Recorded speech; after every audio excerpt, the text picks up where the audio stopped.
we just like watching girls making friends. But Child, I can tell you, it's not friend making that's going on there. fun, girly, playful white femininity is actually distracting us from what some of these institutions, groups actually uphold. You would see, people who are not in sororities dressing like these girls. So getting the Kendra Scott jewelry, the big t-shirt, the Nike dry fits, the certain wedges, the certain like Lily Pulitzer dresses, just to be able to look as if they belong. I mean, this is a rehearsal of the plantation life. Well, thanks, Amanda, for joining me on this call to talk about BAMA Rush, which is being talked about everywhere, both on TikTok, but also in publications like the New York Times or Slate and Vox. And I'm really excited to be able to have this conversation, since we've had so many of these Zoom calls that never see the light of day, that just kind of disappear into the ether. And we're actually recording this today. So hopefully some people might watch it and find it useful and join in conversation. I think like both of us are very interested in hearing from people, engaging in conversation. So today we're discussing BAMA Rush. And before we begin, Amanda, do you want to introduce yourself? I think this conversation is especially exciting because you are an alumna of University of Alabama. And, in addition to your training in Black Studies, Black feminist theory, actually bring a very unique lens, having been living on campus, in the past. Absolutely. So, my name is Amanda Bennett. I'm currently a PhD candidate studying Black feminist culture and literature. I'm also the founder of an organization called Define and Empower, and we're a Black feminist consulting and education collective that does workshops, trainings, consulting, evaluation, all kinds of stuff. And in many ways, my work with Define and Empower is shaped by the experience that I had at the University of Alabama of thinking, okay, all these interpersonal interactions that are fundamentally racist, homophobic, sexist, and classist are also being confirmed by the structures and architecture of the institution in which we are existing. So it made me think about what changes can I make on an institutional level that will cause interpersonal interactions to be more authentic, genuine, and compassionate between people who are different. So thank you for having this conversation. And Amanda and I actually met in graduate school. I completed my PhD also in cultural studies, also the specialization in Black studies and Black feminist theory, and now work at the intersection of cultural insight research and brand strategy. Amanda and I collaborate on a lot of work, kind of bringing DI thinking into the industry, but with a kind of lens of academic rigor and critical thinking that we owe to our training in academia, and specifically in the tradition of Black feminist thought. So perhaps without further ado, we can like jump in. I titled this BAMA Rush Decoded, just because, we are seeing internet and youth culture reporters writing about it. What does it mean to see these young women rush? But I actually think that there is like so much more that we can dig into here once the trend has been explained. Decoding what it means, why this is happening, what are some of the nuances and complexities of white femininity on display that might be getting missed or glossed over. And so clearly this is receiving a lot of national attention. It's perhaps a good time to delve deeper and to try to decode and unpack. So there's this kind of sense of newness of this kind of small community. Not a lot of people maybe are exposed to the rush process. That is exciting to people, which I think is true, but I think there might be something else happening there. And even the glamorization of that has been something that I've really noticed of, many sorority women being sexually abused or raped by men who are in fraternities and being told to, brush it off, or they'll be expelled from the sorority. And it just makes you wonder, they have this really glossy, glittery aesthetic outside, but in reality, the mechanisms that maintain these institutions are incredibly violent and in fact harmful to these women and quite dehumanizing. Yeah, thank you so much for kind of getting us started with being very direct and truthful about the reality of it, because I think that part of what we are missing is in media coverage, we're seeing people note, that these are white, skinny, class privileged women. And so we are actually, talking about the racism, the sexism, and classism that are implicated. But I think there's something interesting to be said, the way that you talked about white femininity specifically, and almost glamorization of that. Mm-hmm. I actually thought of Marilyn Fry's article Oppression from the 70s, talking about how femininity is living in a gilded cage. And of course, that can be especially applied to white femininity, and even more particularly white American femininity, of these women are essentially groomed into being a representation of the promise of wealth if you assimilate into white supremacy. Right. And what we see on BAMA TikTok, the performance of that kind of femininity becomes a way, almost a ritual of assimilating into white culture. It is a caricature. And it allows us a kind of an insider status, which is precisely dependent on our ability to rehearse what white patriarchal imagination conceives of as an ideal version of a woman. I mean, having been on campus in 2012 to 2016 and being able to see the rush culture happen again and again, you get to see, these girls are pushed to get plastic surgeries. They're pushed to only buy certain kinds of clothes that are very expensive, certain kinds of jewelry. And it's very much a kind of disciplinary process of you were taught to discipline your body, your beliefs, your mind, your future goals around being an adequate handmaiden to a person who will uphold white supremacy in the state. In a sense that it is producing a particular kind of version of gendered whiteness that is very scripted and it's very performative, and it almost socializes, it produces particular kinds of subjects within that the landscape of Greek life, but also being at a university in the South. And I think part of what you are pointing at and what I totally agree with is there is a different conversation to be had in the way that white femininity is constructed along racial and gender lines, and how actually that glamorization that you speak of conceals a lot of violence that is almost bubbling underneath. Because in many ways, this glamorized violence forbids actual interracial feminist solidarity, because I knew many Black women who lost their white friends when they rushed and said, and their house mothers would say, you can't be friends with that kind of girl because I will look bad on the house. Absolutely, right. And then it gets kind of concealed and reproduced under this notion of kind of like a girly innocence. There is something about that innocence that to me strikes me as ideological. I'm just going to play perhaps just like a few seconds of the original videos and then go to the parody, which I think really highlights gender whiteness and like this kind of femininity as a performance that is like very scripted around particular ways of behaving, presenting yourself, and so on. An incredibly lucrative performance, because as someone who was at University of Alabama and would sometimes go to the games, you would see people who were not in sororities dressing like these girls. So getting the Kendra Scott jewelry, the big t-shirt, the Nike dry fits, the certain wedges, the certain like Lily Pulitzer dresses, just to be able to look as if they belong. But just like as parody artists, they are studying what are the cultural codes that are tied to power and visibility and wealth, because they're thinking if I can dress like them, then maybe I will be able to signify upward mobility. And like much of the school's brand is based upon that. Think about that as a particular kind of culture of disciplining. Yeah, absolutely. And I mean, I would go as far as to think about the all-white sorority house as a kind of panopticon where whiteness is made. And for folks who haven't read much Foucault, he talks about the panopticon as imagine a prison yard and there is a watchtower in the center of it. And we typically think that there is a guard in the center of the tower watching everybody. But in Foucault's panopticon, there's no guard in the tower, but orders maintained by the prisoners all watching each other. So for example, in the sorority houses in Alabama, we have an organization called the Machine, which is kind of like the Alabama version of Skull and Bones, of fraternities who gather together to do racist acts on campus, to host certain parties, to elect certain governors and SGA presidents and senators and whatnot. And they would often have their meetings in the basements of the sorority houses. And the girls would get fined for mentioning the Machine outside of the basement. And we're even encouraged to snitch on each other for talking inappropriately about the Machine. So just if we're thinking about women who are from 18 to 22 years old and your psyche is being formed by constant paranoia of, am I behaving in a way that will undermine the power of this, secret organization that is run by white men who want to dominate and control you? I mean, the limit of your reality becomes whatever daddy says is okay. Around 2013, sororities began to integrate. So that was around my sophomore year. And we see the numbers of, non-white students in sororities go up a tiny bit over the course of the years, but still, I mean, it's still disproportionately white as we go forward.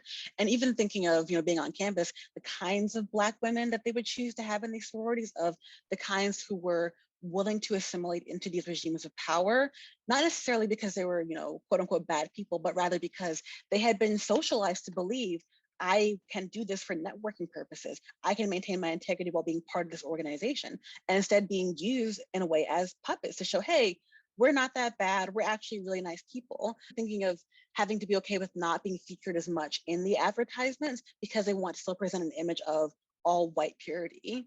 Because so much of Alabama's branding in their sorority and Greek life is this idea of, historical, mythological purity that has to be signified by whiteness, and particularly blondness.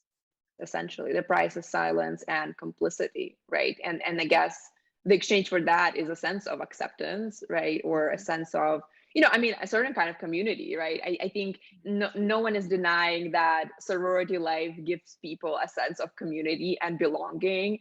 I guess the question is at what cost, and what kind of community, and what goes into that, right? And I think that's kind of that's, to me, we started talking about some of the media coverage, and a lot of it has to do with folks writing about, we just like watching girls making friends. But Child, I can tell you, it's not friend making that's going on there. I've heard some really bad stories. right. And it's like, and are we failing young women by reproducing these narratives that, yeah, like sustain this myth of sisterhood, of belonging, that is actually not only violent to other people who are excluded, but actually harmful to people who participate in it. It's very interesting that you and I both had the same experience with sororities around the same time, and both wrote, and published about it. And I wonder if you wanted to talk a little bit about your activism at University of Alabama during that time. Much of my work began by interviewing people who had been, pushed out of town or physically assaulted by machine members, or people who were queer and had been called slurs by, white fraternity people, or people who had had their hijabs ripped off because they were Muslim. And then once I was able to collect those stories, I was able to create a comprehensive list of demands to say, hey, here are the ways that this institution is failing to meet the emotional and psychological needs of people who are different and cannot adequately assimilate into these codes of wealth. It's precisely your point, like your question, what does integration look like? Is it enough to say we are now open to everybody, right? Or do we have to be critical about things like sororities as an institution, in the same way that we talk right now about companies, right? Or talk about universities and campuses, et cetera, right? As a particular social institution. How does this place need to change to be able to take away some of the power from those signifiers of wealth that are in sorority and fraternity culture? And I'd love to hear more about your activist work as well.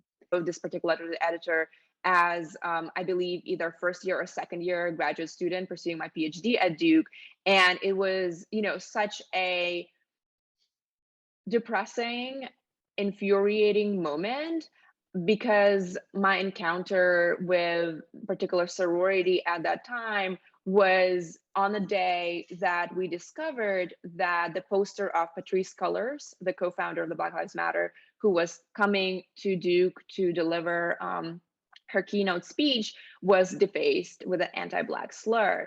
And we immediately decided that we are going to gather at the Duke Chapel to hold space for Black students. Went to approach these white women, and I asked them to pause their event, which was, included dancing, blasting music, playing black music, kind of entertaining, each other, entertaining other students who are potential donors, et cetera. And, I approached and asked them to suspend it for, some time while the protest is taking place, so we can have silence and we can actually hold space with Black students and address this as a community. And and I described it in my letter to the editor that one of the women told me, okay, we can pause the music for 10 minutes. The solution that they proposed was, well, the group of activists can then move after 10 minutes to Bryan Center Plaza. So Black students should walk over and move the protest so they can resume their activities as scheduled. Mm, wow, that makes me think of something that one of my Black feminist mentors told me when I was like complaining to her about a white woman who claims to be very progressive but is, actually in many ways harmful. She was like, she just wants the feeling. And that just opened up so many answers for me, because I was thinking, why would someone act in this way if they claim to be XYZ? And it's like, oh, when white women like this live in a fantasy world, the idea of actually engaging in critical thinking, actual, community activism would impose upon their ability to live in denial and think Right. about the price of the ticket that they paid. The price of the ticket towards ourselves. That's what Baldwin talks about, right? Like, what do white women have to lose in their own sense of self, of authenticity and autonomy, and being able to retain a certain self-esteem that will allow white women to speak forcefully and unapologetically about issues of injustice or the violence perpetuated by whiteness, right? But this notion of sisterhood, who are the sisters? It's like who sisterhood for whom, and Right. at the expense of whom, right? And what is the history of that sisterhood, through time as it relates to racial exclusion and violence, right? And the function of white women within white supremacy. And yeah, let's turn back the clock. the kind of conversation that opens up, that I feel like a lot of people that are now obsessing over BAMA Rush or are curious about it as a cultural phenomenon are not really exposed to. Yeah, absolutely. I mean, these are photos from an event called Old South that's thrown by a fraternity called Kappa Alpha. And at UA, Kappa Alpha is a machine fraternity. With that in mind, the entire theme of Old South is to reproduce the Confederate glory days. And in this case, the Kappa Alpha people will partner with their, favorite, AKA most obedient sororities to be able to dress up as the Southern Belles. And in that way, there's a kind of synergy between the Confederate uniform and the Southern Belle dress. Of her elegant dress signifies all of the wealth and prosperity and success that white men could attain if they were to side with the Confederacy. And historically, they did dress in full gray Confederate uniforms, but I think about 10 years ago or so, they had a rule to stop wearing the Confederate uniforms. But the legacy and coding of what that uniform represents maintains even when they're just wearing suspenders and suits. And so, of course, this is also a reason why UA couldn't integrate their sororities and fraternities, because what Black person do you know who would be in this Old South party? And they would also hire local Black people who had been intentionally kept in like low economic status to work as cooks, carriage drivers, other service workers for these events. So just literally recreate the environment of, here's the racial order that we subscribe to, and here's how we can relive it for just a day. Right. When I look at this, I mean, this is a rehearsal of the plantation life. Like, this is a kind of restaging of the fantasy of nostalgia for plantation. And I think the question is, what are traditions are we talking about? Because what kind of heritage are we upholding and fighting to preserve? And the way that it upholds a very specific kind of whiteness, I think now we arrive at a point where we can say, looking at this, those are the roots of whiteness that we're upholding. And we see them on TikTok in a very innocent, quote unquote, girly, fun, form of presentation, in a way that ideologically, that sort of fun, girly, playful white femininity is actually distracting us from what some of these institutions, groups actually uphold. And this is not to say that all sororities that we're seeing on TikTok are necessarily engaging in this sort of thing or believe in preserving this idea of heritage, but we also cannot completely divorce them from the foundation of Greek life, specifically white Greek life as an institution, especially in the South.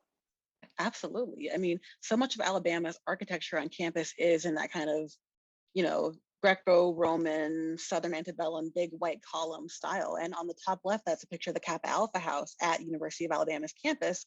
And you see in the front that cannon, that is a Confederate cannon because their leader or founder was Robert E. Lee, and rumor has it is that they typically pointed towards the local HBCU, which would be Stillman for Tuscaloosa.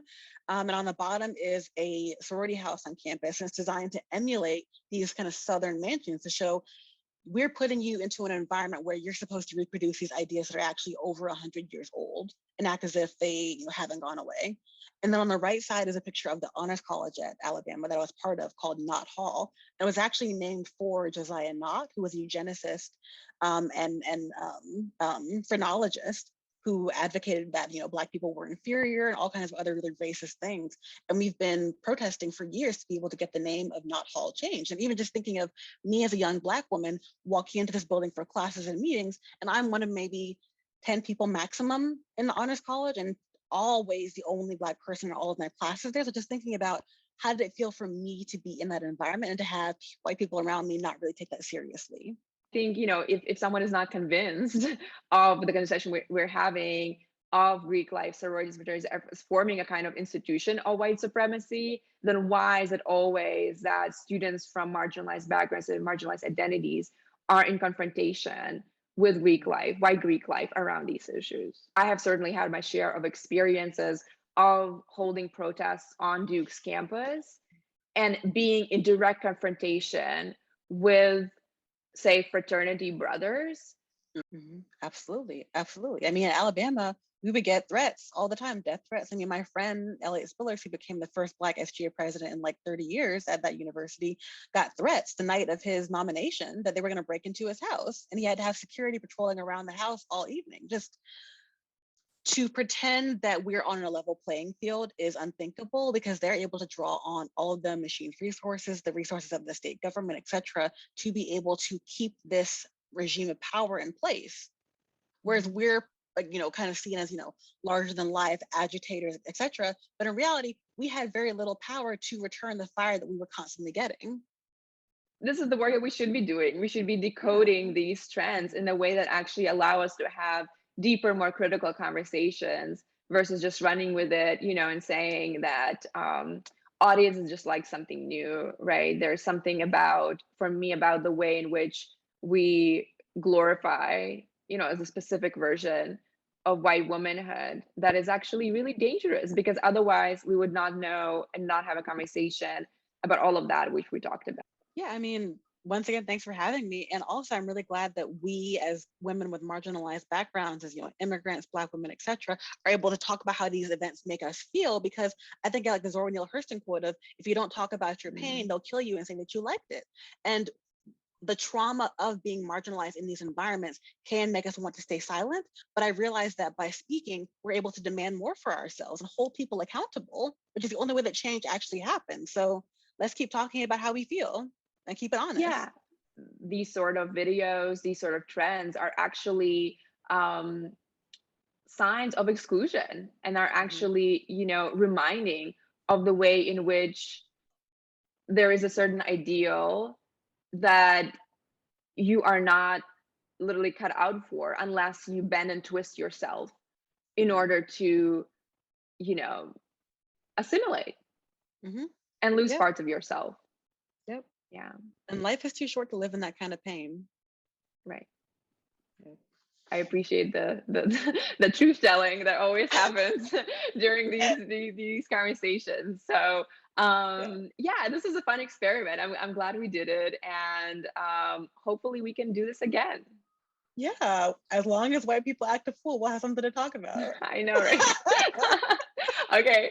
On that note, BAMA Rush has been decoded. So yeah, thanks so much, Amanda, and I'll see you next time.